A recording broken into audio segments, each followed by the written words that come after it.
Hey everyone, welcome back to the channel. I'm Ganyan, thank you for stopping by. So, the Bloody Harvest event is back in Borderlands 3 once again after a year. So this will be my full guide for the event. It's gonna have everything from the loot, to the challenges, to my general tips and tricks, to my opinion, and to the hotfix that we got today. So naturally, it's gonna be a bit of a longer video. The timestamps will be in the description. If you're looking for a specific part, you can look down below and skip to that part. Before we start, I just want to thank all of you who subscribed in the last couple of days. It really helped the channel and I really do appreciate it, so thank you. And now let's get into it. The event starts when you meet Maurice on Sanctuary 3 and he's gonna send you out to collect Hectoplasm, which you can get by killing haunted enemies throughout the Borderlands on any planet you want, including DLC planets. So, there are 3 types of ghosts. The normal ghost, which will be in haunted enemies, it's gonna give you about 3 Hectoplasm. The second type is the Badass Ghost, which will give you about 5 Hectoplasm, it's gonna be only in badass enemies. And the last type is the Loot Ghost, which is the best type and the most rare type.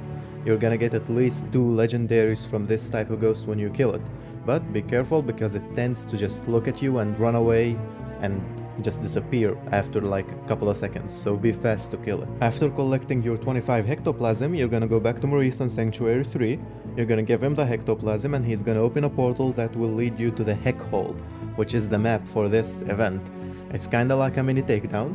You have to fight enemies, and then you're gonna fight the little boss, and then more enemies, and in the end you're gonna fight Captain Hunt, and then get your loot and go back home. Before we move on, I just wanna tell you about my favorite Hectoplasm farm. You're gonna get your full 25 Hectoplasm in less than 3 minutes with this farm.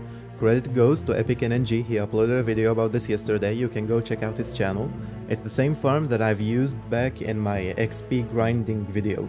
So it's gonna be in the compactor on the Handsome Jackpot. You will go to the Scrap Trap Hive, kill the little scrap traps, then if you didn't get your 25 Hectoplasm, you will go outside, hide behind the container until the boss bar disappears and you're gonna go back in and all the little scrap traps will respawn, which many of them will be haunted, so they will give you all the Hectoplasm you need. So just like any other event in Borderlands 3, this one comes with challenges that if you do complete will give you a character skin, an echo skin, a weapon skin, and a charm. I'm gonna start with the first challenge, the Pumpkin Challenge, that will be halfway through the map on the Heck Hole right after fighting the first mini-boss. You're gonna turn back after you go up the stairs, you're gonna see 4 colored pumpkins.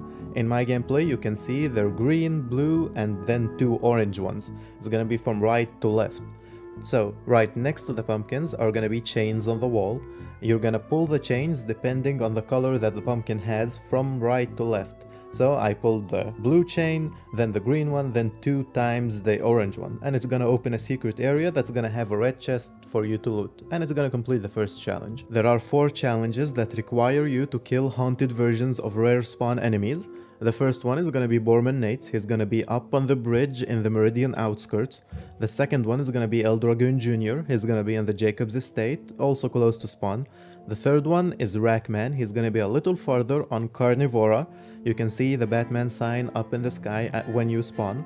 And the last one is gonna be the Demoskagan, he's gonna be on the Droughts. There are 2 Demoskagans and you can fight them also close to spawn. And in case you're wondering, there are no new heads for this event this year. It's the same heads that we had back a year ago. You're not gonna get them from challenges, you're gonna get them from a specific code that's on screen right now. Before I talk about the loot that we got with the event, I want to explain what the terror modifier is for anyone who hasn't played last year. It's gonna be basically a modifier that you get only from ghosts in the event or from certain anointments that are in the game right now. And other anointments will consume the stacks of terror that you build up. The more terror you have, the higher your recoil is gonna be and the more damage you're gonna do. So that's the short of it. And now to the fun part, the equipment that we got with the event. You can get all of these things from Captain Hunt or from any loot ghost in the game. Starting off with the Fearmonger shotgun, which is by far my favorite shotgun in the game. It shoots in a weird kind of way though, so you're gonna have to get used to it. But when you do, you're gonna do a lot of damage. It's great for all the characters. It shoots sticky projectiles that explode, and it's built around the terror effect. So the more terror you have, the higher amount of projectiles you're gonna shoot, up to 7 stacks. So that's up to 7 extra projectiles for the gun, which will just increase your damage by a lot. So if you're building any character that's based around the terror effect, this shotgun is gonna be great for you. And the same thing goes with the Stalker Sniper. It's the second new gun in this event. It has the same effect as the Fearmonger. The more terror stacks you have, the higher damage you're gonna do. But this one comes only in cryo element. So it's gonna be most useful for Zane, but it does a lot of damage with those terror stacks, so it's gonna be useful for most characters. The new shield for this event is called the Scream of Terror. It comes only in cryo variant. And the main effect of it is that if you have any terror stacks and the shield breaks, it's gonna release a nova that if it hits an enemy, it's gonna pacify that enemy. So it's great if you're fighting a boss and you wanna take a little break, so just break your shield next to the boss and it's gonna pacify him, so he's gonna be on your side. And it's great for mobbing as well, because you just can go inside between many enemies, break your shield, and all of them are gonna be on your side and attack their own friends. And last but not least, we have the Ghast Call, which is the new grenade in this event. It comes only in corrosive element. It's by far the strongest grenade in the game. The way it works is that when you throw it, it's gonna be one of those ghosts from the event, and it explodes and does splash damage that does corrosive damage. It doesn't sound that unique or that interesting, but it does a lot of damage. So it's gonna be great. Like I've said, one of the best grenades in the game right now. And real fast, I wanna mention the hotfix from yesterday. They buffed a couple of weapons. They increased the damage on the dull burst weapons, so the legendary dull weapons are gonna be more viable now. They also increased the damage on the laser exploder, the conference call, the Maggie, the psycho stabber, and the masterwork crossbow. And as you know, buffs are always good, so I'm happy about that. Also, they made some changes to Zane's class mods and skills. It isn't much, but they increased the damage on many of them, and for me this doesn't seem like a huge change. It's just the first step in making Seeing Dead not the class mod that everyone uses, and more viable builds for Zane are always a good thing. And for any character, more viable builds are a great thing. And those are basically the main takeaways from yesterday's hotfix. The other stuff is just normal stuff that we get with every hotfix. These were the main things that I wanted to bring up. Moving on to my opinion of the event, I think it's great. I like everything that they gave us. My only problem with it is that it's not permanent. It's going away on November the 5th. Just like last year, this gives us less than a month to enjoy the event and fight Captain Hunt.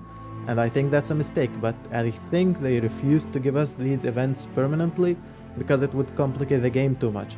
To have cartel people and haunted enemies in the game at the same time is gonna be too much, and no one's gonna like that. But it can be solved by just putting an NPC in the Heck Hole map, for example, who, when you go talk to him, is gonna tell you to fight haunted enemies in the Heck Hole and collect Hectoplasm just like Maurice tells you to do so. And when you do that, he's gonna open a door in the middle of the map that will let you go and fight Captain Hunt. So it's gonna be just like the Headhunter packs in Borderlands 2, and we could keep them for the whole year. I think that would be the best choice for this event and these events in general, and I hope that Gearbox hear this and they decide to do it. But then again, that's my only complaint with the event. Everything else I loved. The new skins, the new weapon skins, we didn't have those last year, and they are different from the ones we had last year, and that's great because of people like me who played last year. We have new stuff to grind for. We don't just have all the skins because we played last year. So I still have new stuff to do, new stuff to get, and that's great. And I love the Heck Hole map, and that's why I wanted to stay, because I just enjoy it too much, and it's really well designed, and I love being in it. I love the Halloween vibe. I think that Gearbox does these seasonal events really good, and that's why I wanted to stay, and I hope that it does. And with that being said, that's all I had for you for this video. If you've made it this far, really, thank you, it means a lot. Happy Halloween and enjoy the Bloody Harvest event. I hope that we get a new Mercenary Day event next month, hopefully. And thanks for everyone who supported the channel and subscribed. It really means a lot that you give my channel a chance, even though I have only like 50 subscribers. It means a lot, thank you. If you're new to the channel, consider subscribing. If the video helped you out, let me know. And let me know what you think of the event down below in the comments. Thank you so much for watching, and have a nice day.